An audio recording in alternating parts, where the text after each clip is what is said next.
नमो तस्से भगवतो अरहतो सम्मा सम्बुद्धस्से नमो तस्से भगवतो अरहतो सम्मा सम्बुद्धस्से नमो तस्से भगवतो अरहतो सम्मा सम्बुद्धस्से बुद्धं शरणं गच्छामि धम्मं शरणं गच्छामि संघं शरणं गच्छामि द्वितीयंपि बुद्धं शरणं गच्छामि द्वितीयंपि धम्मं शरणं गच्छामि द्वितीयंपि संघं शरणं गच्छामि तृतीयंपि बुद्धं शरणं गच्छामि तृतीयंपि धम्मं शरणं गच्छामि तृतीयंपि संघं शरणं गच्छामि पानातिपाता वेरमणि सिक्खापदं समादयामि अदिन्नादाना वेरमणि सिक्खापदं समादयामि कामेषु मिथ्याचारा वेरमणि सिक्खापदं समादयामि मुसावादा वेरमणि सिक्खापदं समादयामि पिसुना वाचा वेरमणि सिक्खापदं समादयामि हरुषा वाचा वेरमणि सिक्खापदं समादयामि संसप्पलापा वेरमणि सिक्खापदं समादयामि मिथ्याजीवा वेरमणि सिक्खापदं समादयामि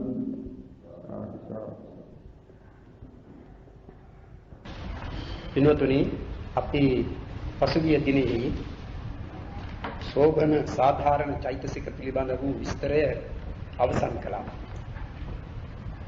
ඊළඟට එන්නේ අභිධර්මාර්ථ සංග්‍රහයෙහි විරති චෛතසික 3. ඒවා දක්වන්නේ සම්මා වාචා සම්මා කම්මන්තෝ සම්මා ආජීවෝ චේති තිස්සෝ විරතියෝ නාම කියලා. සම්මා වාචා සම්මා කම්මන්ත සම්මා ආජීව යන මේ තුන විරති චෛතසික නම් වේ කියලා. විරති කියන වචනයෙන් දැක්වෙන්නේ වෙන්වීම කියන එක. වැළකීම වෙන්වීම කියන එකයි විරති කියන එකෙන් එන්නේ. ඒ විරති තුනක් දක්වනවා. සම්මා වාචා විරතිය, සම්මා කම්මන්ත විරතිය, සම්මා ආජීව විරතිය. ඒවා විරති කියන වචනය එකතු කරන්නේ නැතිවයි ඒ චෛතසික තුන නම් කර තිබෙන්නේ. සම්මා වාචා සම්මා කම්මන්තෝ සම්මා ආජීව. ඒ ආර්ය මාර්ගෙහි මාර්ගාංග තුනක් හැටියට දැක්වෙන ඒ අංග තුන දක්වා තිබෙන්නේ ඔය නම් වලින්මයි. සම්මා වාචා සම්මා කම්මන්තෝ සම්මා ආජීව කියලා අංග 8න් තුනක් හැටියට දක්වන්නේ. ඒ සම්මා වාචා සම්මා කම්මන්ත සම්මා ආජීව කියන මේ තුනෙන්ම සිදු කරන්නේ යමකින් වැළකීම. ඒ වැළකිය යුතු දේ තිබෙනවා. ඒ වායින් වැළකීම. මොනවද වැළකිය යුතු දේ? Taman යමකින් වැළකිය යුතු නම්, වෙන්විය යුතු නම් ඒවා මොනවද? ඒ ධර්මෙහි ඉගෙනවෙන්නේ ත්‍රිවිධ කාය දුස්චරිත, චතුර්විධ වාග් දුස්චරිත වශයෙන් තමා අර මුල් දෙක දැක්වෙන්නේ ඒ වායින් වැළකීම. සම්මා වාචා කියන එකෙන් දැක්වෙන්නේ දෙවෙනිව කී වාග් දුස්චරිත වලින් වැළකීම. සම්මා වාචා කියන්නේ ඒ සම්මා වාචාව නම් කවරේද කියා ඒ පිළිබඳව ප්‍රශ්න කොට ඊට පිළිතුරු වශයෙන් වදාරා තිබෙන්නේ මුසාවාදා වේරමණී, පිසුනා වාචා වේරමණී, පරුසා වාචා වේරමණී, සම්පප්පලාපා වේරමණී කියන මේ විරමණය වශයෙන් මුසාවාදයෙන් වෙන්වීම, පිසුනා වාච කියන කේලාම් කීමෙන් වෙන්වීම, පරුස වචන කීමෙන් වෙන්වීම. හිස් වචන කතා කිරීමෙන් වෙන්වීම. කියන මේ සතරයි දක්වන්නේ. ඒවායින් වැළකීම. ඒවා කියන්නේ නැහැ. බොරු කියන්නේ නැතිව බොරු කීමට අවස්ථාවක් පැමිණි කලෙහි හෝ බොරු කීමෙන් වළකිනවා නම් කෙනෙක්. ඒ බොරු කීමෙන් වැළකීම සිදු කරන අවස්ථාවේදී සිතේ ඇතිවන එක්තරා ධර්ම ස්වභාවයක් තමයි සම්මා වාචා කියන මේ නමින් දක්වන්නේ. ඒ වැළකීම් ස්වභාවය විරති චෛතසිකයේ කියන්නේ. ඒ දෙවෙනිම එන්නේ සම්මා කම්මන්ත කියලා කයින් කෙරෙන වැරදි වලින් වැළකීම. දැන් කලින් කීවේ වචනයෙන් සිදුවන වැරදි වලින් වැළකීම. කයින් කෙරෙන වැරදි වලින් වැළකීම තමා සම්මා කම්මන්ත කියන එකෙන් දක්වන්නේ. කයින් කෙරෙන වැරදි කර්මපත වශයෙන් දක්වා පිළිෙන්නේ සතුන් මැරීම, සොරකම් කිරීම, කාම මිත්‍යාචාරය කියන මේ තුන. සතුන් මැරීමෙන් වැළකීම සම්මා කම්මන්ත විරති. සොරකම් කිරීමෙන් වැළකීම සම්මා කම්මන්ත විරති. කාම මිත්‍යාචාරයෙන් වැළකීම සම්මා කම්මන්ත විරති. ඒ අකුසල් කිරීමට අවස්ථාවක් පැමිණි කල හෝ කෙනෙක් වළකිනවයි. ඒ වළකින අවස්ථාවේදී Taman සමාදන් වූ දෙයක් නැත්නම් තමාගේ සමාදන් වීම ගැන සිතලා සලකලා කෙනෙකුට ඒ වළකින්නට පුළුවන්. මම මේ ශික්ෂාපදය සමාදන් වූ කෙනෙක් මි. එබැවින් මේ වරද මම නොකරමි කියා ඒ වරදින් වළකින. තවත් කෙනෙක් ඒ වරදි වලින් වළකින්නේ Taman සමාදන් වූ ශික්ෂාපදයක් ගැන සලකලා නොවේ. Tamanට ඒ නුසුදුසුයි කියා මා වැඩි කෙනෙක් මෙවඳු වරදක් කිරීම සුදුසු නැත. Taman වැඩි උගත් කෙනෙක්, Taman වැනි දනුමැති කෙනෙක්, Taman වැනි ප්‍රසිද්ධ කෙනෙක්, ඔයාදී නොයෙක් දේවල් ඒ ගැන සලකත හැකියි. එහෙම සලකලා මෙය මවිසින් කළ යුතු දෙයක් නොවේ කියලා යමෙක් වළකිනවා. සමහර විටක කෙනෙකුට වළකින්නට පුළුවන් මම බොහෝ දෙයක් කරන්නට පුළුවන් කෙනෙක්. මේ සතා ඒ වගේ පුළුවන් කමක් ඇති කෙනෙක් නෙවෙයි, දුර්වලයෙක්. ඒ ප්‍රබලයෙක් වූ මම මේ දුර්වලයෙක් වූ මේ සතාගේ දිවිතොර කිරීම නොකළ යුත්තක් කියලා පුළුවන් කෙනෙකුට වළකින. එහෙම අවස්ථාවකදී වුවත් ඒ වැළකීම සිදු වෙනවා. විරතියේ උපදිනවා. විරතිය. ඒ විරතිය එතෙන්දී ඇතිවන්නේ සමාදන් වීම වශයෙන් නෙවෙයි. දැන් Taman සමාදන් වූ දෙයක් ගැන සලකලා යමෙක් වළකිනවා නම් ඒ විරතියට කියනවා සමාදාන විරතිය. දැන් දෙවෙනිව කී වැළකීම එහෙම සමාදානයක් ගැන සිතලා නෙවෙයි. මම ප්‍රාණඝාතයෙන් වළකිනී කියන ශික්ෂාපදයේ සමාදන් වූ කෙනෙක්. එබැවින් මම මේ ශික්ෂාපදය කඩ නොකරමි. ඒ කඩ කිරීමක් වෙනවා මා මේ සතාව මැරුවොත් කියලා. ඒ Taman මේ සතා නොමරා එයින් වළකින. ඒ Taman සමාදන් වූ ශික්ෂාපදයේ ගැන සලකලා. එහෙම අවස්ථාවලදී ඇතිවන්නා වූ ඒ වැළකීම දක්වා තිබෙන්නේ සමාදාන විරති. විරතිය දක්වනවා සම්පත්ත විරති කියලා. සම්පත්ත කියන්නේ පැමිණි කල්හි කියන එක. සම්පත්ත සම්ප්‍රාප්ත කියන එක. අවස්ථාවක් පැමිණි කල. සතුන් මැරීමේ අවස්ථාවක් පැමිණි කල Taman රක්ෂා කළන ශික්ෂාපදය ගැන සලකලා නෙවෙයි. එහෙම ශික්ෂාපද සමාදානයක් නැති කෙනෙකුවත් Tamanට එය කිරීම නුසුදුසුයි කියලා එයින් වළකිනවා. සතුන් මැරීම ගැන ගත්තේ නිදර්ශනයක් වශයෙන් දක්වන්නට ඒ අකුසල් තුනම පිළිබඳව එලෙස සලකන්නට ඕන. සතුන් මැරීම, සොරකම් කිරීම, කාම මිත්‍යාචාරය කියන මේ වැරදි තුන ගැන සමාදන් වූ ශික්ෂාපද ගැන සලකායින් වළකිනවා නම් සමාදාන විරති වශයෙන් ඒ සම්මා කම්මන්තය ඇතිවන අවස්ථාව. එහෙම සමාදන් වීමක් නැතිව ඒ අකුසල ක්‍රියාවක් සිදු කිරීමට අවස්ථාවක් පැමිණි කල නොයෙක් දේවල් පිළිබඳව සලකලා මොන දේ පිළිබඳව සලකා වුවත් එයින් Taman වළකිනවා. ඒ අවස්ථාවේදී ඒ විරතිය ඇතිවන්නේ Taman සමාදන් වූ ශික්ෂාපදයක් ගැන සලකා නොව වෙනත් කරුණු සලකාගෙන මේ අවස්ථාවේදී වැළකීමක් සිදුවන බැවින් ඊට කියනවා සම්පත්ත විරති. දැන් ඒ සම්පත්ත විරතිය හෝ සමාදාන විරතිය කියන මේ දෙක අපට කාට වුවත් ඇති වෙන්නට පුළුවන්. දැන් අපට නම් ඒ ශික්ෂාපදේ අපි සමාදන් වෙලා තියෙනවා. මේ දැනුත් සමාදන් වුණා. වරක් සමාදන් වූ ශික්ෂාපදය Taman සමාදන් වන්නේ අපි හැමදෙනාම වාගේ බොහෝ සෙයින්ම සමාදන් වන්නේ සමාදන් වෙලා ටික වේලාවකින් මෙය කඩා දමමි කියන අදහස ඇතිව නෙවේ දිවි හිමියෙන් ඒ ආරක්ෂා කරමි කියන අදහස. එහෙමයි ශික්ෂාපද සමාදානයක් විය යුත්තේ. නිත්‍ය සීල වශයෙන් රැක්නා සීලය. අපි නිත්‍ය සීල වශයෙන් රැක්නා සීල් තිබෙනවානේ. නිත්‍ය සීලය කියන්නේ අපේ මුළු ජීවිත කාලය තුළදීම අපි ඒ සීලය රකින්න. එහෙම රකින්නට අපම තීරණය කරගෙන තිබෙනවා. එහෙම සීලයක් අපට ඕන කරන හැම දිනාටම ඕන කරනවා. ඒ සිල්වත් ජීවිතයයි කියන එක දවසකට දෙකකට සීමාවක් විය යුතු නැහැ.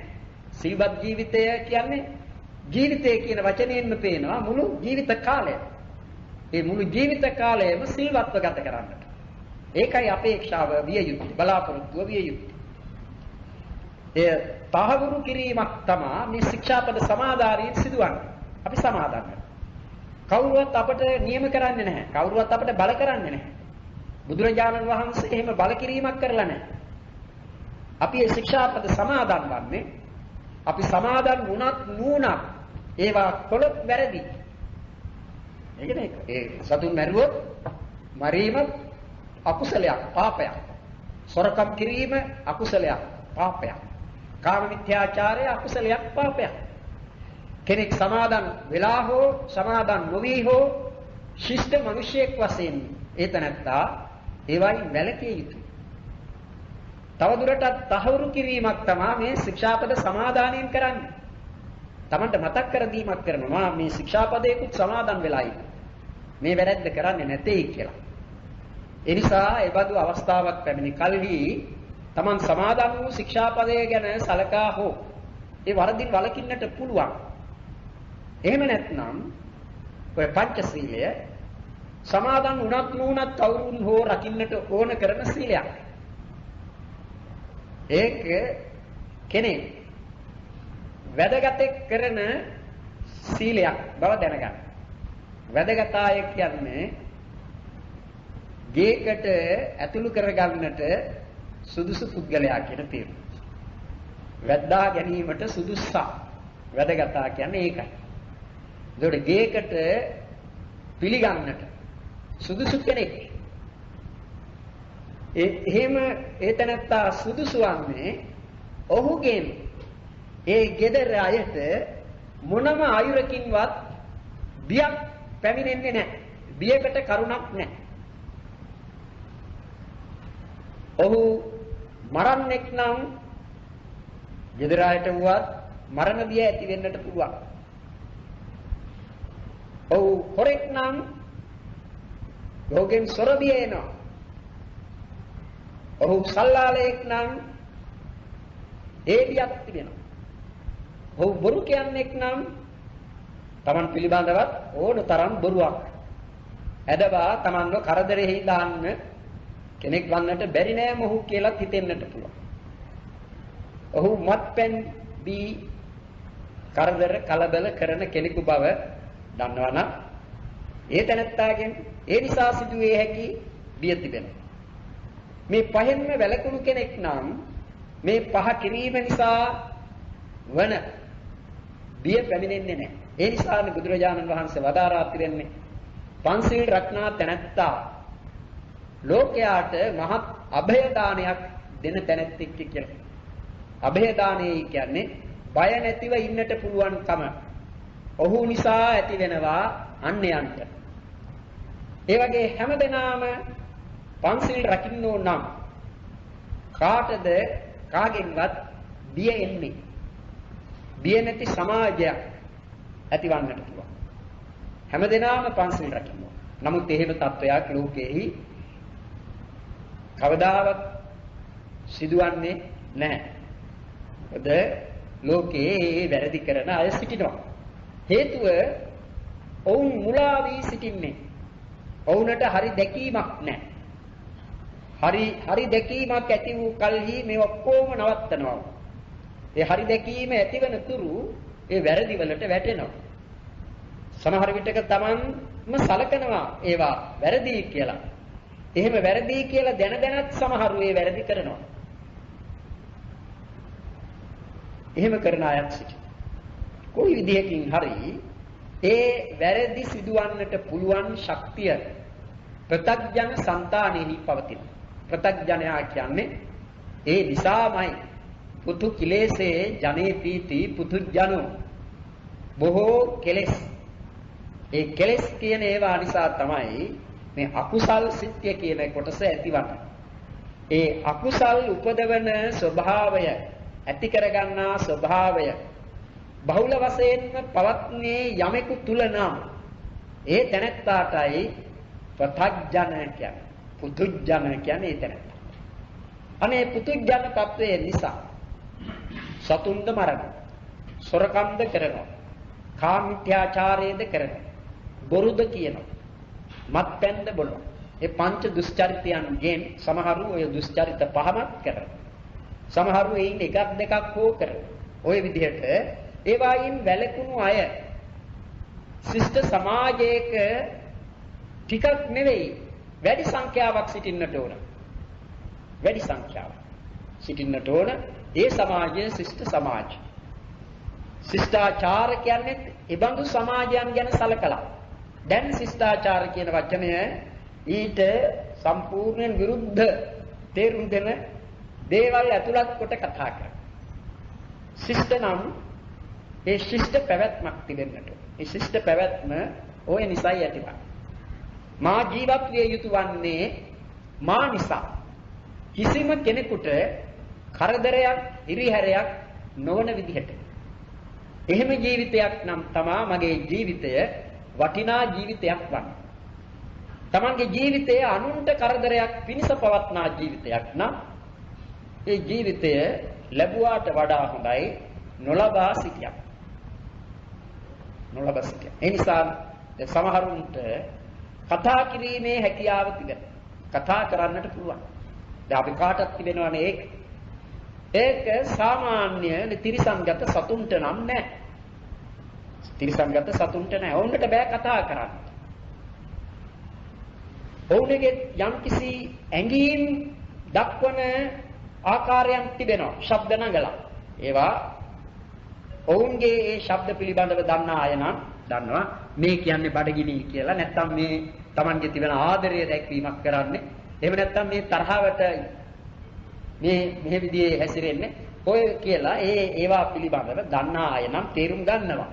එහෙත් ඔවුන්ට අපට මෙන් අපේ සිතේ ඇතිවන්නා වූ අදහස අන්‍යයන්ට වැරද්දා ගන්නේ නැතිව තේරුම් යන පරිදි කියා දීමේ හැකියාවක් මේ වෙන සතුනට නැහැ.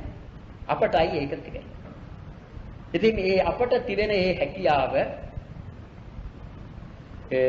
බොහෝම උසස් හැකියාවක් වන අතර විශාල වගකීමක් ඇති හැකියාවක්. ලොකු වගකීමක් තිබෙනවා. ඒ වගකීම එක පැත්තකින් Tamanටම අනිත් පැත්තෙන් මුළු සමාජයටම වගකීමක්. අපි කතා කළ යුතු තමයි. නමුත් කතා කළ යුත්තේ මේ කරුණු සිතේ තබාගෙන තමා කරන කතාව බොරුවක් නොවිය යුතුයි. තමා කරන කතාව කේලමක් නොවිය යුතුයි. තමා කරන කතාව පරුෂ වචනයක් නොවිය යුතුයි. අනුන්ගේ සිත් රිදවන වචනයක් නොවිය යුතුයි. ඔවුන් තරහ ගිහින් කරන ප්‍රකාශයක් නොවිය යුතුයි. තමන්ගේ කතාව කියන තමන්ටත් අහන අනුන්ටත් වැඩදායක නොවන කතාවක්ද නොවිය යුතුයි. වැඩදායක නොවේ නම් ඒ කතාව කළ යුතු නැහැ. අන්න එහෙම කතායි මේ කතා කිරීමේ හැකියාව තිබෙන කවුරුන් හෝ කළ යුතු වන්. දැන් බලන්න කොයිතරම් ලස්සනද කෙනෙක් මේ සතරින් වැළකී කරන කතා ඇති කෙනෙක් නම් ඔහු කොයිතරම් හොඳ ප්‍රසිද්ධියක් ලබාවිද. ඒ වගේම නරක ප්‍රසිද්ධියක් ලබනවා බොරු කියන බව, කේලාම් කියන බව, පරුස වචන කියන බව, හිස් වචනම කතා කරන නිකන් දොඩමලු බව ඇති කෙනෙක් නම් ඒ පිළිබඳව ඇති වෙනවා ප්‍රසිද්ධියක්. නමුත් ඒක නරක ප්‍රසිද්ධියක්. නරක ප්‍රසිද්ධියක්. කෙනෙක් කියන්නට පුළුවන් ඔහු හරි බොරු කියන මිනිහෙක්, බොරුකාරයෙක්. එහෙම කියන. එහෙම නැත්නම් කේලම් මල්ල කියනවා සමහර විට. කේලම් කියන අයගේ පිළිබඳව එහෙම වචන කියනවා. ඉතින් මේ නරක ප්‍රසිද්ධියක් මේක. කවුරුත් සමහර කෙනෙක් ප්‍රසිද්ධ වන්නට කැමති. මේ ප්‍රසිද්ධ වන්නට මේ තමන්ගේ නම පත්‍රවල පළ කර ගන්නට, එහෙම නැත්නම් තමන්ගේ පින්තූරයත් සහිතවම පත්‍රයේ නම පළවන් කර ගන්නට සමහරු බොහෝම කැමතියි. ඉතින් එහෙම කැමති වුණත් කමක් නැහැ. ඒ ප්‍රසිද්ධිය හොඳ දෙයක් පිළිබඳව, තමන්ගේ හොඳකමක් පිළිබඳව නම්. නමුත් තමන්ගේ නරකකම ප්‍රසිද්ධ කර ගන්නට කවුරුවත් කැමති නැහැ. කැමති නැති වුණත් ඒකත් ප්‍රසිද්ධ වෙනවා. ඒකත් ප්‍රසිද්ධ වෙනවා. ඒ නිසා අපි බොරුවෙන් වළකින්නට ඕන. එතකොට අපට කතා බස් කරන්නට, ඇසුරු කරන්නට ලැබෙන කවුරුවත් අපට පිළිබඳව කිසිදු සැකක් ඇති කරගන්න. මොහු කියන එක ඇත්තක්ද? එහෙම නැත්නම් බොරුවක්ද කියලා බොරු කියන කෙනෙකු පිළිබඳව නම් තමන්ගේ හොඳම මිතුරාට වුණත් ඇති වෙන්නට පුළුවන් සැකයක්. මේ මිතුරා තමයි. ඒ මිතුරුකම කොහොම තිබුණත් ඔහු බොරු කියන්නේ කියලා මිතුරා දන්නවා නම් ඔහු ඇත්තක් කීවා. හිතෙනවානේ මේ කියපු එක ඇත්තක්ද බොරුවක්. ඒ විදිහේ සැකයකට තුල්ද. එහෙම වන්නේ බොරු කියන බව දැනගත්ත විට. බොරු නොකියා ඉන්නට මොන කරුණක් නිසා. දැන් අපට බුදුරජාණන් වහන්සේගෙන් තමයි මේ ආදර්ශය ගන්නට තිබෙන්නේ. උන්වහන්සේ කවදාවත් බොරුවක් ප්‍රකාශ කළේ නැහැ. බොරුවක් භූතං සත්‍යං කියලා එන්නේ සිදු වූ දෙයක් ඇත්ත උන්වහන්සේ ප්‍රකාශ කළේ. බොරුවක් කවදාවත් ප්‍රකාශ කළේ. උන්වහන්සේ බොරුවක් ප්‍රකාශ කළේ නැත්තේ බුදු වුණාට පසු පමණක් නෙවෙයි. උන්වහන්සේ පිළිබඳව ජාතක කතාවලදී දැක්වෙනවා උන්වහන්සේ බොරු කියලා. සමහර වැරදි කරලා තිබෙනවා ප්‍රත්‍යඥ දෝෂය නිසා. ඒ අවස්ථාවේ අනුකූලව ඒ මුලා වෙලා තමයි. නමුත් ඒ කොයිතරම් මුලා වුණා බොරු කීමට තරම් උන්වහන්සේ මුලා වුණේ නැහැ. දැන් අපි වරදක් කරනවා නම් ඒ වරද කරන අවස්ථාවේදී අපි මුලාවක වැටිලා. හරි දැකීම නැති අවස්ථාවකදී අපි වරදක් කරන්නේ. කොයි විදිහේ වරදක්? සමහර විටක ඒ වරද ඉතා කුඩා වරදක් වෙන්නට. ඒ කුඩාම වරදක් වුවත් අපි කරනවා නම් යම් වේලාවක ඒ තරමට අපි මුලා වෙලා ඒ වැරද්ද කරන්නේ. නැත්නම් ඒ වරද කරන්නට බෑ. ඒ නිසායි මෝහය හැම අකුසල් සිතකම යෙදෙනවයි කියලා අපි ඉගෙන ගත්තේ. කරුණක් වශයෙන් කියවනේ සබ්බා කුසල සාධාරණ චෛතසික 4 අතුරෙන් මෝහය කියන ඒ මුලා කරන ස්වභාවය එකක් කියලා.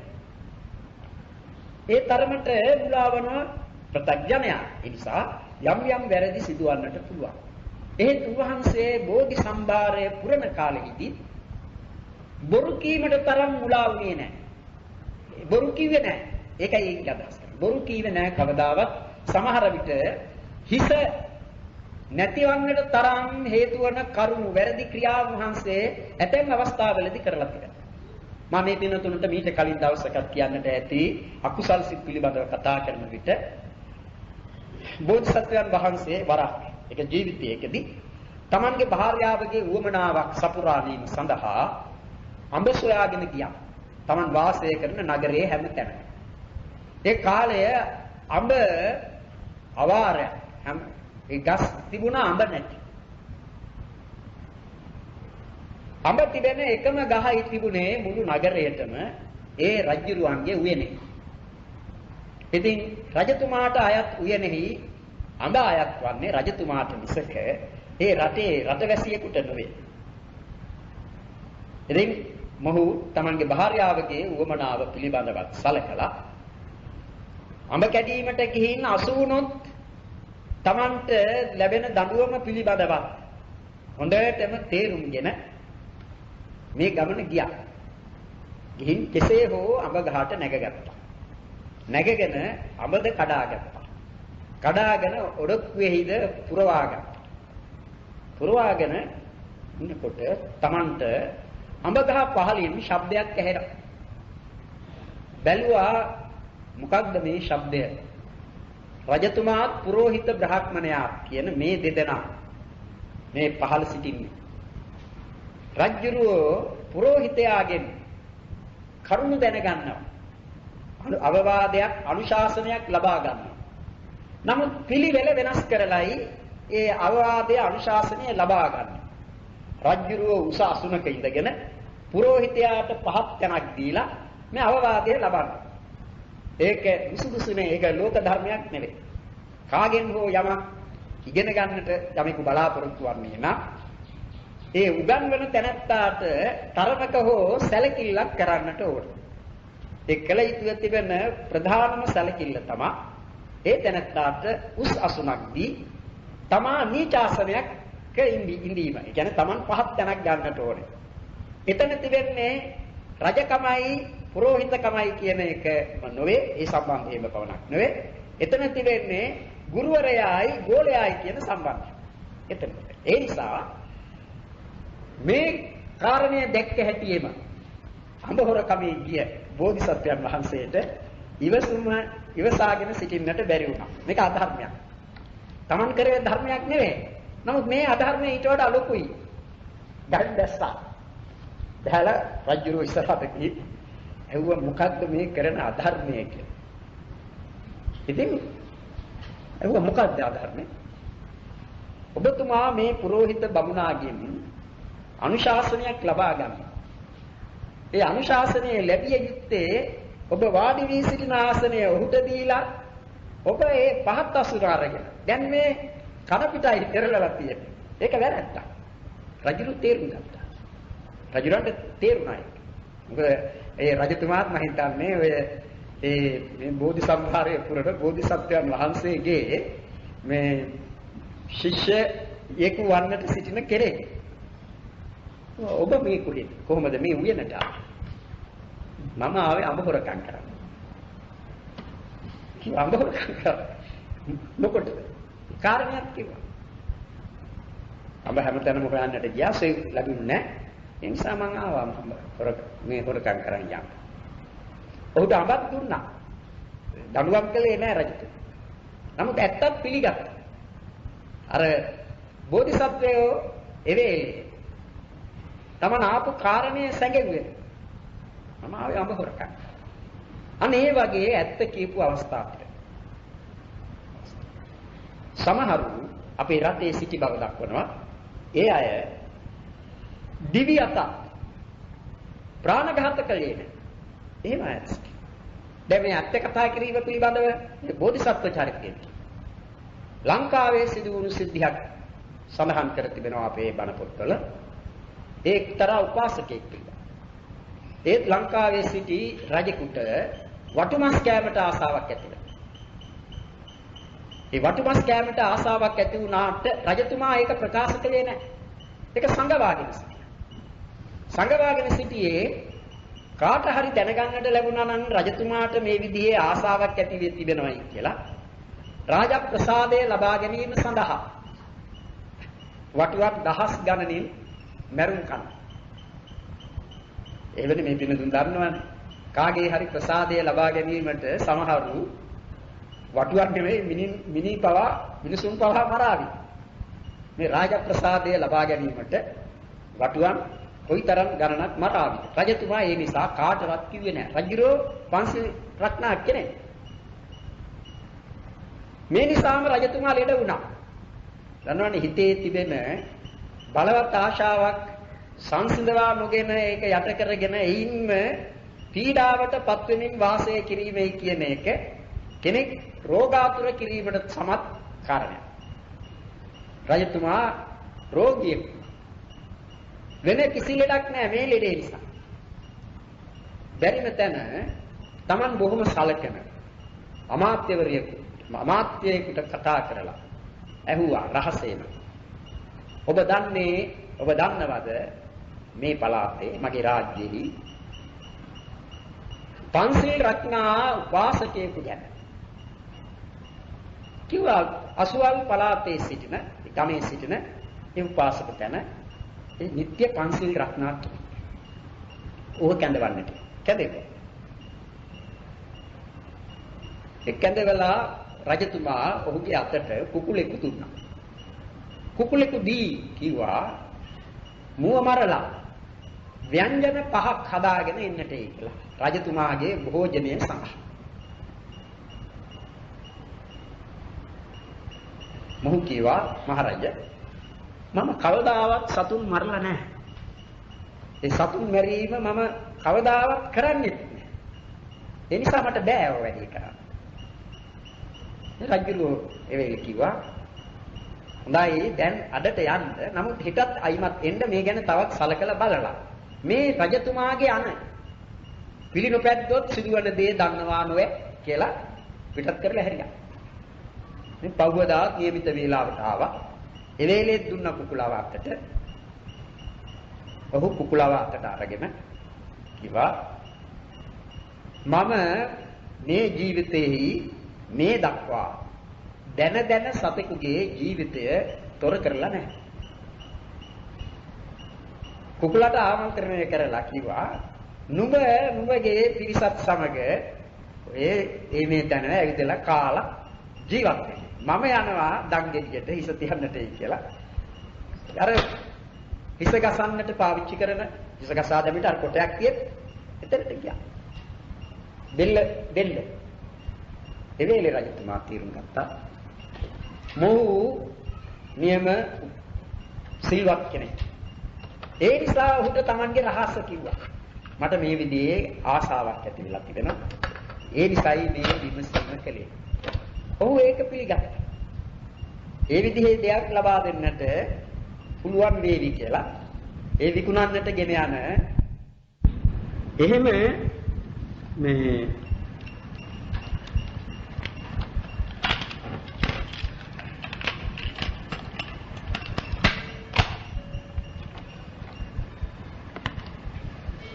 එහෙම සීල් රැක්ක අය ගැනත් සඳහන් කරනවා. භික්ෂුන් වහන්සේලා අතර කොයිතරම් සිටියද ජීවිතය ගැන සැලකුවේ නැහැ. ශික්ෂාපද ගැන සැලකුවා.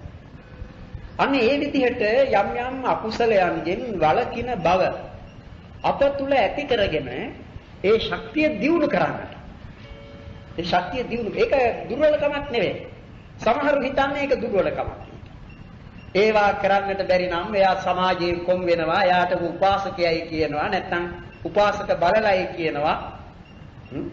ඒ වගේ කතා තිබෙනවනේ සමහර පොත්වලත් තිබෙනවා උපාසක බලල්ලු ගැන. ඒ විදිහ ඒක සමච්චලයකට සමච්චල් කිරීමට පාවිච්චි කරනවා. මේ හොඳ ජීවිතයක් ගත කරන අයට සමච්චල් කිරීම සඳහා ඒ බඳු වචන යොදා ගන්න. ඔහුගෙන් පරිසම්විය යුතු හැටියටයි කතා කරන්නේ. ඇත්තෙන්ම නම් පන්සිල් රත්නා කෙනෙකුගෙන් කවුරුවත් පරිස්සම් වෙන්නට ඕනේ නැහැ. ඔහුගෙන් කාටවත් වරදක් සිදුවන්නේ නැහැ. ඇත්තට පන්සිල් සමාදන්ව රකින්නවා. ඇත්තෙන්ම රකින්න කෙනෙක්.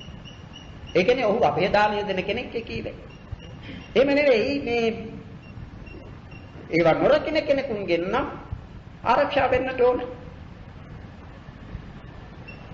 සම්මා වාචා කියන බොරු කීම ආදී සතර වාග් දුස්චරිත සම්මා කම්මන්තය කියන එයින් වළකින ත්‍රිවිධ කාය දුස්චරිත නොකරන්නේ සීල් සමාදන්ව නැත්නම් සීල් රැක්නා කෙනෙක් නම් ඔහුගෙන් කාටවත් බියක් නැහැ. ඉතින් සීලය අපට රකින්නට උගන්වන්නේ ධර්මෙහි කොහොමද? අඛණ්ඩ චිද්දාස බල කම්මාස බුද්ධිස්ස විඤ්ඤුක්ත සත්ත අපරාමත්ත කියන මේ වචන දක්වලා තිබෙන්නේ සීල් රැකිය යුතු උසස් ආකාරය. අඛණ්ඩ අපි ආරක්ෂා කරන සීපද තිබෙනවා. අපි ගනිමු සිල්පද පහක් මේ සාමාන්‍යයෙන් බොහෝ දෙනා රකින්නේ. ඒ සිල්පද අතුරෙන් යම් කිසිවෙකු මුල සීලයක් හෝ අග සීලයක් පදයක් හෝ කඩා ගත්තා නම් මුල් සිල්පදයක් එහෙම නැත්නම් අග සිල්පදය ඔහු කැඩුවා නම් ඒ තනත්තාගේ සීලයේ తত্ত্বය අපි මේ සීලය රෙද්දකට උපමා කරනවා නම් අගින් ඉරිච්ච අගින් කැඩිච්ච සීලයක් වස්ත්‍රයක් වගේ. ඒක ඛණ්ඩ සීලයයි කියලා කියන්නේ. ඛණ්ඩ කියන්නේ කැඩුණු කියන තේරුම.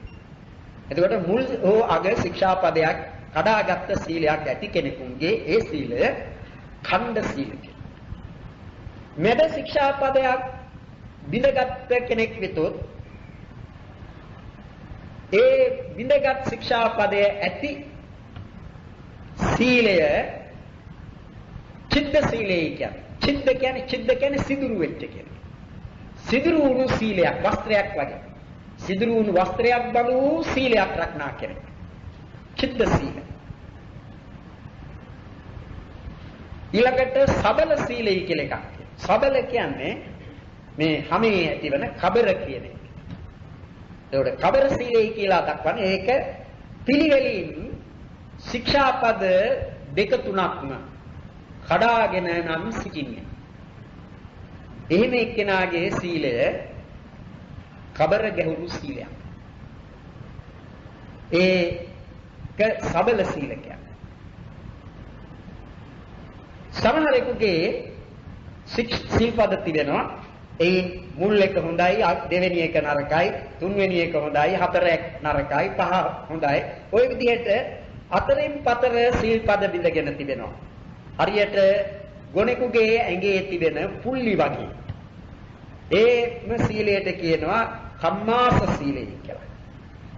කම්මාස. එහෙම නැති එකට කියනවා අකම්මාස. සීල් රකින්නට උගන්වන්නේ ඔය කියපු විදිහට ප්‍රතිවිරුද්ධාකාරයි.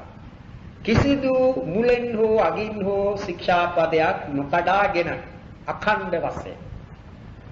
මෙදින කිසිදු ශික්ෂාපදයක් කඩා නොගෙන සිදුරු කරගන්නයි නැති වශයෙන්. ඒ කියන්නේ අච්චිද්ද වශයෙන්. අඛණ්ඩ අච්චිද්ද.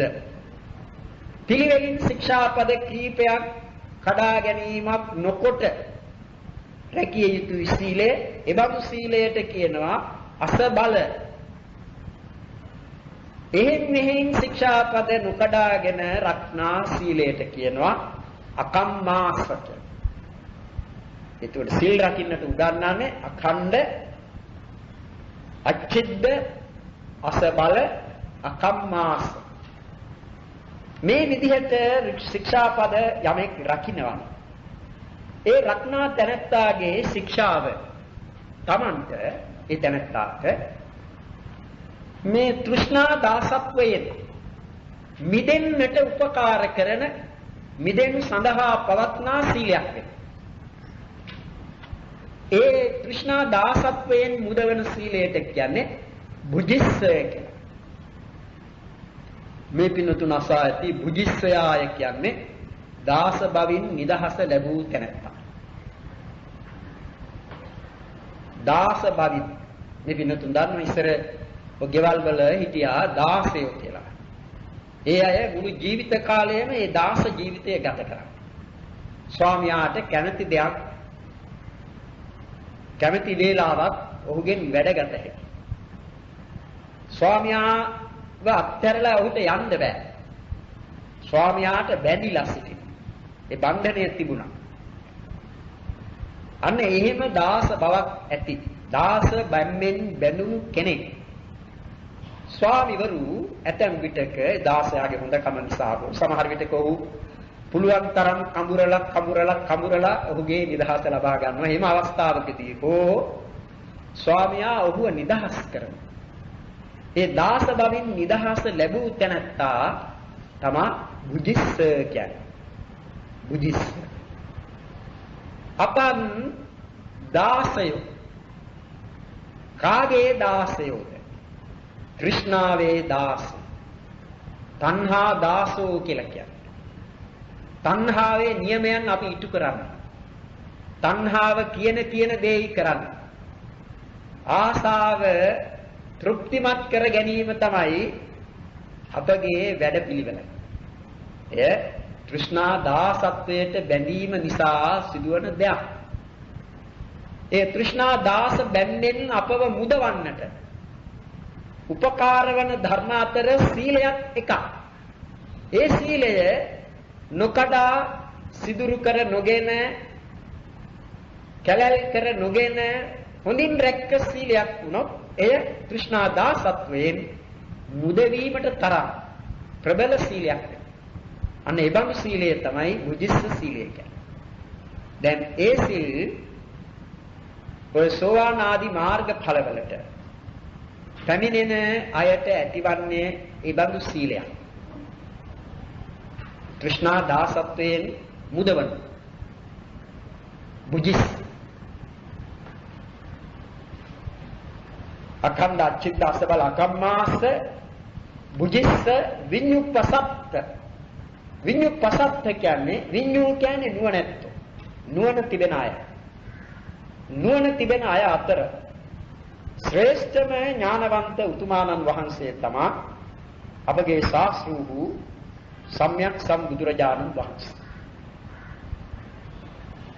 උන්වහන්සේද ප්‍රශංසා කරනවා එබඳු සීලයක, එබඳු සිල්වතාට. අන්න එහෙම අඛණ්ඩ අච්චිත්ත අසබල අකම්මාස වශයෙන් යමෙක් සීල් රැක්නේද ඒ තැනැත්තාගේ සීලය බුද්ධ ආදී නුවණැත්තන් විසින් ප්‍රශංසා කරනු ලබන සීලයක්. ඒ සීලය විඤ්ඤුප්පසත්ත. අපරාමත්ථ සීලයක් රකින්නට ඕනේ. අපරාමත්ථ කියන්නේ තණ්හාවෙන් හෝ ditthියෙන් අල්ලා නොගත් සීලය. අපරාමත්ථ. තණ්හාවෙන් අල්ලා ගැනීමයි කියන්නේ මේ සීලය රක්නා මම මේ හේතු කොටගෙන අසුවල් දිව්‍ය ලෝකයන්හි උපදින්වා කියලා ඒ තෘෂ්ණා නිස්ෘතව නම් Taman සීල් රැකන්නේ. ඒක තෘෂ්ණා නිස්ෘත සීලයක්. එහෙම නැත්නම් Taman හිතනවා නම් මේ මා රක්නා සීලය මිසක වෙන කිසිවක් නෑ කරන්නට, මේ සීලයම පමණයි තිබෙන්නේ රකින්නට, රැකලා මා බලාපොරොත්තු වන සැපත සිදු කර ගන්නට වෙන කිසිවක් කළ යුතු නැtei කියලා ගත්තොත් ඒකද ditthියක් වෙනවා. අනේ එහෙම ditthි පරාමර්ශණයද නැති සීලය අපරාමත්ථ සීලය. ditthියෙන් අල්ලගත්තෙත් නෑ, තණ්හාවෙන් අල්ලගත්තෙත්. තෘෂ්ණා දෘෂ්ටි කියන මේ දෙකින් අල්ලා නොගත් සීලය අපරාමත්ථ සීලය. සීලය ඕන කරන්නේ කුමටද? ඊළඟට ප්‍රශ්නේ ඒක. සීලය කුමක් සඳහාද? සීලය නිෂ්ඨාව නෙවේ. සීලයයි කියන්නේ මේ අපේ ශාසන ප්‍රතිපදාවෙහි ගිහියෙකු වශයෙන් හෝ පැවිද්දෙකු වශයෙන් හෝ සලකන විට ඒ ශාසනයෙහි අප විසින් පිළිපැදිය යුතු යම් ප්‍රතිපදාවක් තිබෙනවා. ඒ ප්‍රතිපදාව ගිහියාට වේවා පැවිද්දාට වේවා ප්‍රතිපදාව නම් ප්‍රතිපදාවම තමයි. එය ආර්ය අෂ්ටාංගික මාර්ගය නැත්නම් මධ්‍යම ප්‍රතිපදාවයි කියනවා. එහෙම නැත්නම් සීල සමාධි ප්‍රඥා කියන මේ ත්‍රිවිධ ශික්ෂාව වශයෙන් දක්වනවා. පැවිදි උතුමාටත් ගිහියාටත් මේ ප්‍රතිපදාව පිළිබඳව යම් කිසි වෙනසක් පෙන්වනවා නම් ඒ වෙනස්කම තිබෙන්නේ සීලේම පමණයි. සීලේම පමණයි තිබෙන්නේ. අපි රැක්නේ ගිහි සීලයක්. ඒකර අපට තිබෙන ගිහි සීලය නිත්‍ය සීල වශයෙන් පංච සීලය හෝ ආජීව අෂ්ටමක සීලය, සමහරු පන්සිල් වලට විකාල භෝජනයත් එකතු කොට ආරක්ෂා කරන ඒක භක්ත චක්ක සීලය කියන ඒවා හෝ නිත්‍ය සීල වශයෙන් සමහරු ආරක්ෂා කරන ඔය දස සීල් මෑණිවරු වගේ අය ආරක්ෂා කරන ගිහි දස සීලය කියන මේවා නිත්‍ය සීල වශයෙන් රකින්න. නමුත් ඒ එකද සීලයක්වත් සාමණේර සීලයක් නෙවෙයි. භික්ෂු සීලයක් කොහොමදවත් වෙන්නේ? නැත්නම් පැවිදි සීලයක් නෙවෙයි. ඒවා ගිහි සීල. ගිහි. ඒකෝට දස සීලය දක්වා ගිහි සීල් තිබෙනවා. ඉතින් අපි බොහෝ දිනවලදී ආරක්ෂා කරන අෂ්ටාංග උපෝසතය, නවාංග උපෝසතය කියලා එහෙමත් තියෙනවා. එහෙම සීල් තිබෙනවා. ඒක ඔක්කොම ගිහි සීල්. පැවිදි සීල් නෙවෙයි. පැවිදි සීලය ගිහි සීලයට වඩා බොහෝම උසස් එක. උසස් තැනක වැජබෙන එක. පවතින එක.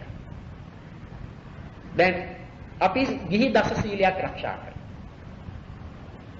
පාණාතිපාතා, අදින්නාදාන, අබ්‍රහ්මචර්යා ඔය ආදි වශයෙන් ඇවිත් අන්තිමට ජාත රූප රජත පටිඝානා වේරමණී සික්ඛාපදං සමාදියාමි කියලා ආරක්ෂා කරන ඒ ගිහි දස සීලයක් කියලා සමහරු අපාතර පොහෝ දිනවලදී ඒ ආරක්ෂා කරනවා. දස සීල් මෑණිවරු ඒ සීලයෙන්ම තමයි ආරක්ෂා කරන්නේ. ඒක නිත්‍ය සීලයක් හැටියට ඒගොල්ලෝ අරගෙන ආරක්ෂා කරනවා. ආරක්ෂා කරන්නට බැඳෙනවා. ආරක්ෂා කරනවාද කියන එක කියන්නට බෑ. ඒක සමහරු ආරක්ෂා කරනවා. සමහරු ඒ අතරේ ඒක සමහරු කඩනවත් ඇති. ඉතින් ඒ ආරක්ෂා කිරීම තමයි ඒ අදහස. ඒ මොනවා කළත් ඒක ගිහි සීලයක්. පැවිදි නෙවෙයි. මහානකම නෙවෙයි. එහෙම හිතන්නට එපා. මහානකමයි පැවිද්දයි කියන්නේ භික්ෂුන් වහන්සේ වෙතින් ලබන මේ ගිහි ජීවිතයේ අත්තර යාම. ඒ පැවිදි සීලය ගිහි සීලයට වඩා උසස් එකක්. ශික්ෂාපද සාම්‍යයක් තිබුණත් ගිහි සීලයයි පැවිදි සීලයයි දස සීල් වශයෙන් සලකන විට ඒ ගිහි සීලය මොන විදිහකින්වත් සාමණේර සීලයට සමාන වෙන්නේ නැහැ. ඒක තරම් වෙන්නේ නැහැ. ඒ නිසා ගිහි දස සීලය ආරක්ෂා කරන තැනත්තා වද මේ දැන් සාමණේර සීලය සමාදන් වූ Tamanගේ පුතාට වුවත් වඳිනවා. වෙනස්කම තිබෙනවා. භික්ෂු සීලය කියන්නේ උපසම්පදා සීලය කියන්නේ සිල් අතුරෙන් උසස්ම සීලය. ඒ නිසා ඒ භික්ෂු සීලය වශයෙන් ගත්තා. භික්ෂු සීලයෙන් වැඩිමහලු භික්ෂුන් වහන්සේ ඒ සීලයෙන් බාල රහතන් වහන්සේගෙන් වැඳුම් ලබනවා. වැඳුම් ලබන සීලයේ තිබෙන අන්න ඒ පරතරය භික්ෂුන් වහන්සේගේ සීලයේ ගිහියාගේ සීලයට පිළිබඳව තිබෙනවා. ඒ සීලය ගැන ඊට අනුතුරු වෙන සමාධි ප්‍රඥා කියන මේ දෙක පිළිබඳව ඒ දෙක පිළිබඳව නෑ වෙනසක්. ගිහියාද සමාධිය උපදවන්නට ඕන. ඒ සමාධිය මෙපමණක් සමාධියයි කියලා නෑ. ගිහියාද ප්‍රඥාව උපදවා ගන්නට ඕන. ඒ ප්‍රඥාවෙන් තමයි කෙලෙස් කැපීම කොට නිවන සාක්ෂාත් කරන්නේ. ඒ පිළිවෙලේ වෙනසක් නෑ. ගිහි වේවා පැවිදි වේවා ඒ නිර්වාණ ගාමිනී ප්‍රතිපදාවෙහි යෙදෙන තැනැත්තා සීලයක පිහිටා සමත විදර්ශනා භාවනා කොට ඒ විදර්ශනා නුවණ දියුණු කොට සෝවාන් ආදී මාර්ගඵලයන්ට පැමිණමයි ඒ නිවන සාක්ෂාත් කරන්නට තිබෙන්නේ. ඒ නිසා සීලය පිළිබඳව පමණයි වෙනස. ජන ප්‍රමාණ වශයෙන්, තත්ත්ව වශයෙන් එහෙම සැලකන විට ලොකු වෙනසක් තිබෙනවා. ගිහි සීලයේ පැවිදි සීලය. අන්න ඒ සීලය කොටින්ම මොනවා පිළිබඳ වූ වැලකීමක්ද? තව විදිහකින් ආරක්ෂා වීමක්ද කියලා සැලකන විට කයින් කෙරෙන වැරදි, වචනයෙන් සිදුවන වැරදි, සිතින් සිදුවන වැරදි වලට නෙවෙයි මේ සීල් තිබෙන්නේ. සිතින් සිදුවන වැරදි කියන්නේ ශික්ෂාපද කඩා ගැනීමක් නොකොට සිතින්ද වැරදි සිදු විය හැකිනේ. දැන් ශික්ෂාපදයක් බින්දා වෙන්නේ නැහැ. Taman කාට හරි ඊර්ෂ්‍යා කළොත්. ශික්ෂාපදයක් බින්දින්නේ නැහැ. නමුත් මානවද්වාරෙහි ඇති වෙනවා ඊර්ෂ්‍යාව. ඒක අකුසලයක්. අනුන්ගේ සම්පතක් දැකලා ඒක හොරකම් කළේ නැහැ. අනේ මේක කොහොමාරි මට වෙනවා නම් මට ලැබෙනවා නම් කියලා ඒක තමාට අයත් ගන්නා වූ කැමැත්තක් තමා වෙතට නම්වා ගැනීමේ උවමනාවක් තමා තුළ උපදවා ගන්නවා. ඒකනේ අභිජ්ජා කියලා දක්වන්නේ. ශික්ෂාපද කැඩීමක් නම් වෙන්නේ නැහැ. නමුත් මේ අකුසලයේ සිදු වෙනවා. ඒක මනක් කර්මයක්. අන්න ඒ විදිහේ ශික්ෂාපද වලින් සිදුවීම වළක්වන්නට බැරි අකුසල්ද තිබෙනවා. ඒ අකුසල් වලින් වළකින්නට තමයි අපට තිබෙන්නේ භාවනාව. චිත්ත සමාධිය. ඒවට වැටෙන්නට දෙන්නේ නැතුව මේ සමාධිය කියන සිතේ ඇති කරගත්ත ඒ දියුණුව හේතු කොටගෙන ඒ තත්වයන්ට පැමිණවීම නවත්වනවා. ඒ ශික්ෂාපද තිබෙන්නේ කය වචන දෙකින් සිදුවන වැරදි වලින් රැකෙන්නට. ඒවා නොකර බේරෙන්නට ශික්ෂාපද තිබෙනවා. ඒ නිසායි ශික්ෂාපද රත්නා තැනත්තාගේ කය පිරිසිදුයි, වචනය පිරිසිදුයි. සිත පිරිසිදුයි කියලා එක වෙලාවම කියන්නට බෑ. ඒ අනිත් පැත්තෙන් සලකන විට තවත් විදිහකින් සලකන විට සිත නරක් නොවි කවදාවත් කය වචනය කියන මේ දෙක අපිරිසිදු වෙන්නේ නැහැ. ඒකත් තේරුම් ගන්නට ඕන. මොකද පළමු කොට අකුසලය සිත පිළිබඳ වූවක් නේ. කයයි කියන එක මේ ක්‍රියා කිරීමට යොදාගත්ත එක. නමුත් සිතයි මේ යෙදීම සකස් කරන්නේ. ඒ නිසා අකුසලයේ ඇතිවන්නේ නම් සිතේ තමයි. නමුත් ඒ පවත්නා ద్వාරය වන්නේ එක්ක කය නැත්නම් වචන. ඒ නිසා තමයි ඒ කය වචන දෙකින් සිදුවිය හැකි අකුසලයෙන් වැළකීමට ශික්ෂාපද ටික. ඒවා අපි සමාදන් වෙනවා. ඒ සමාදන් වීමෙන් අදහස් කරන්නේ සමාදන් වෙනවා කියන්නේ Taman ගන්නවයි. Taman ගන්නවා, Taman සිතින් ගන්නවා, පිළිගන්නවා. මා මේ වරද කරන්නේ නැහැ කියලා. ඒ Taman පිළිගත්ත එක. ඒ Taman ගත්තනම් පිළිගත්තනම් ඊළඟට තිබෙන්නේ ඒ අනුව පිළිපදින්නට. ඒ පිළිපැදීම් වශයෙන් තිබෙන්නේ කරන්නට ඒ වලකින්. අන්න ඒයින් වලකින අවස්ථාවලදී සමාදන් වන අවස්ථාවේදී දැන් Taman සමාදන් ගන්නේ ඇත්තෙන්ම මේ කියන ශික්ෂාපදයේ ඇතුළත්ව තිබෙන අර්ථය සලකමින් Taman මේන් වලකිනවා කියන මේ අදහසම සිතේ ඇති කරගෙන ඒ ශික්ෂා සමාදානය වෙනවා නම් එතෙන්දිත් පවතිනවා ඒ විරතිය.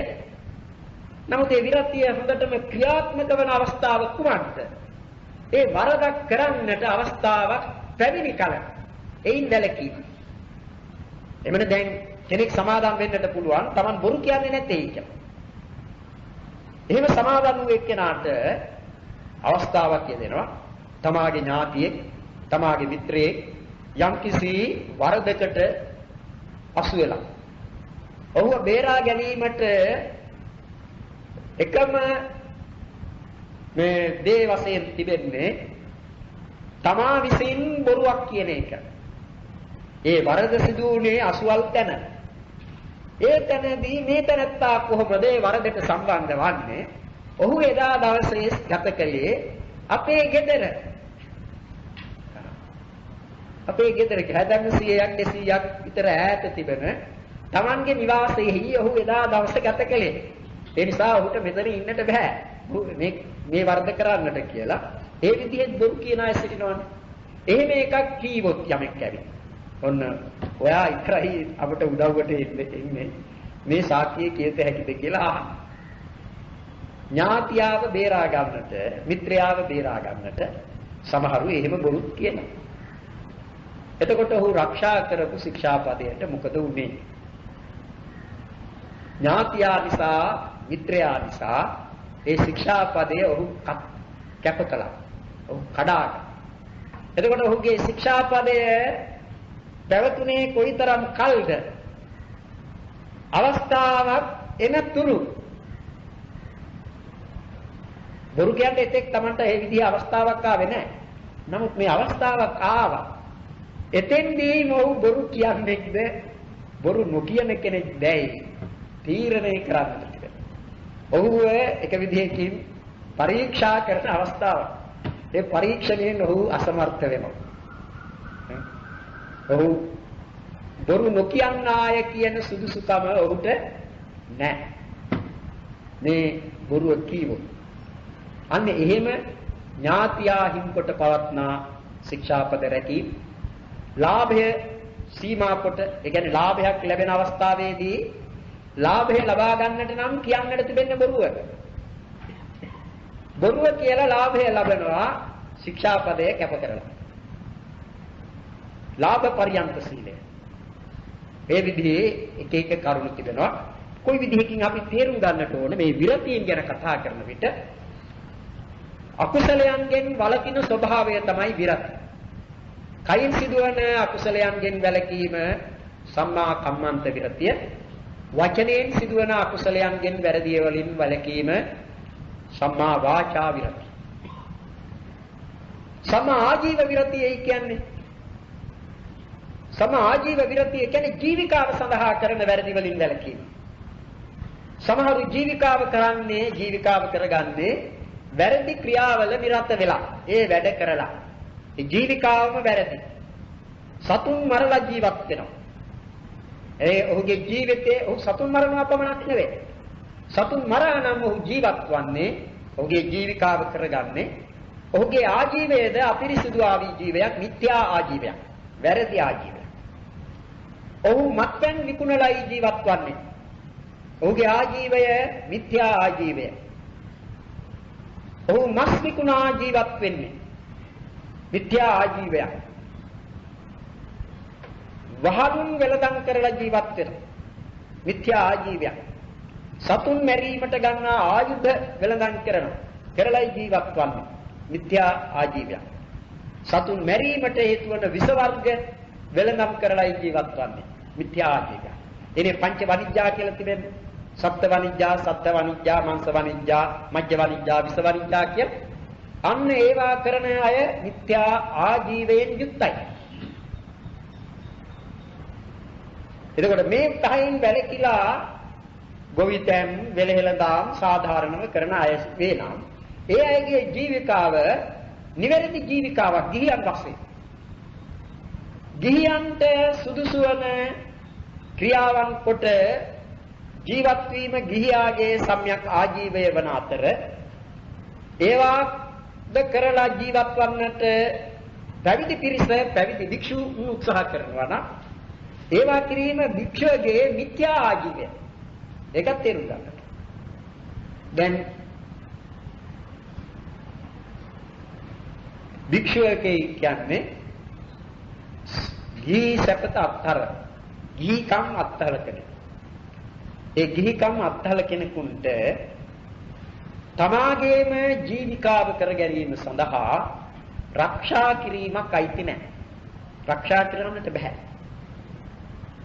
රක්ෂාවෙන් ජීවත් වෙනවා කියන්නේ භික්ෂුවක් නෙවෙයි. මොකද එහෙම භික්ෂුවකට රක්ෂාවක් නැති නිසා.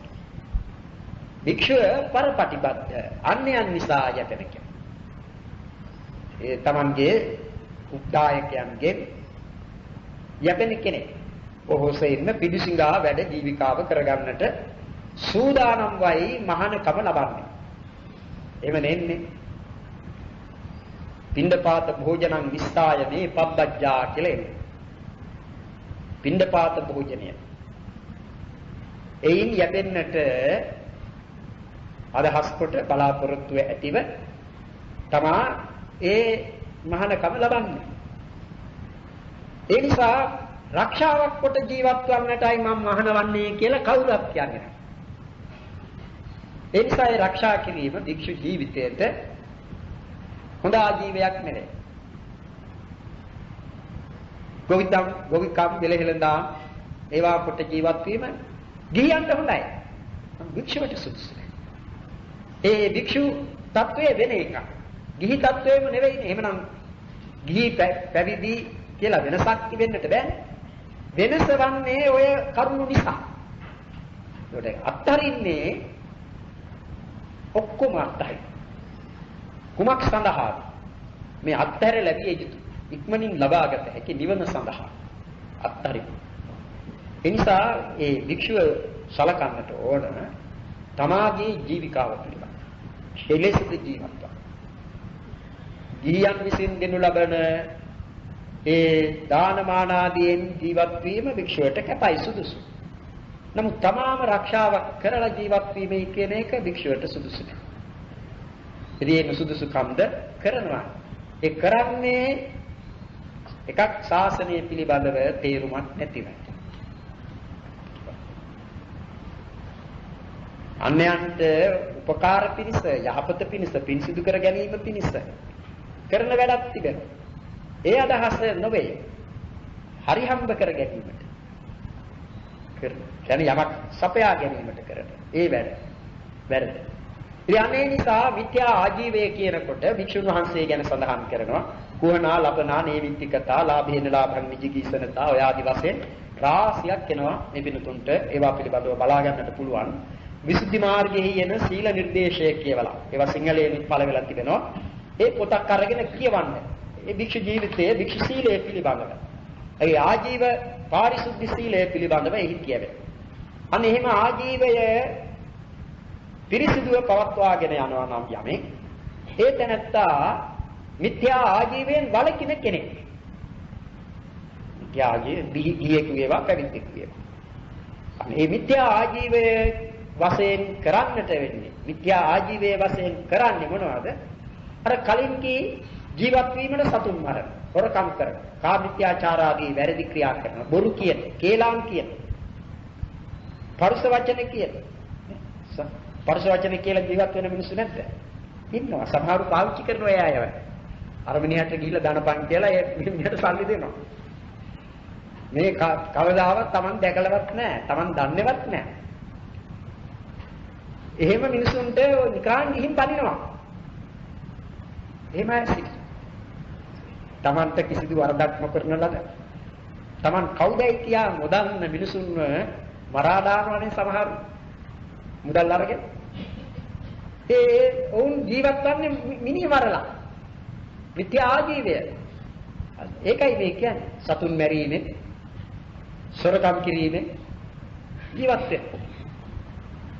අන්න ඒ වැරදි ක්‍රියාවන් කොට ජීවත් වීම භික්ෂුන් වහන්සේ ඕවා ඒ වගේම කුහනා ලබනා නේමිත්තිකතා ආදී වශයෙන් දැක්වෙන අර 21 අන්වේෂණ කියලා තියෙන වේලු දාන, පත්ත දාන, ඵල දාන, සිනාන දාන, දන්ත කට්ට දාන ආදී වශයෙන් ඒ පන්සලේ තිබෙන දේවල් ගිහියන්ට දීලා ගිහියන්ගේ සිත් අරගෙන එයින් Taman ඒ ජීවිකාව කර ගැනීම වික්ෂුන් වහන්සේට මිත්‍යා ආජීවයක්. ඒ වගේ කර්ම තිබෙනවා. අනේ ඒවා සියල්ලගෙන්ම වළකින බව. මිච්ඡා ආජීව. ඒකට අත්හැරීම තමයි සම්මා ආජීවයෙන් සිදුවන්නේ.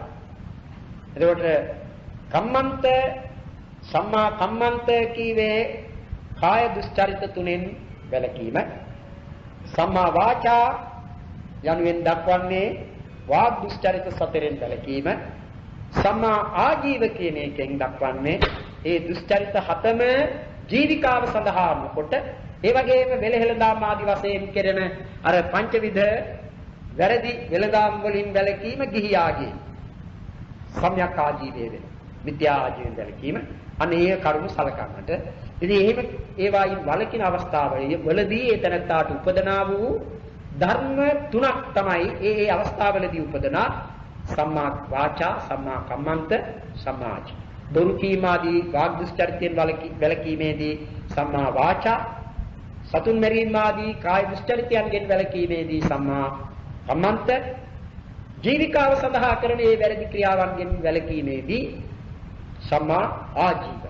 හැබැයි මේ තුන කවදාවත් එකට එකසිතක ලැබෙන්නේ නැහැ.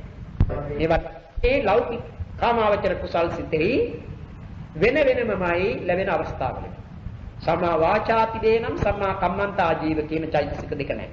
සම්මා කම්මන්තයේ තිබේ නම් සම්මා වාචා ආජීව කියන චෛතසික දෙක නැහැ. සම්මා ආජීවයේ තිබේ නම් සම්මා වාචා සම්මා කම්මන්ත කියන චෛතසික දෙක නැහැ.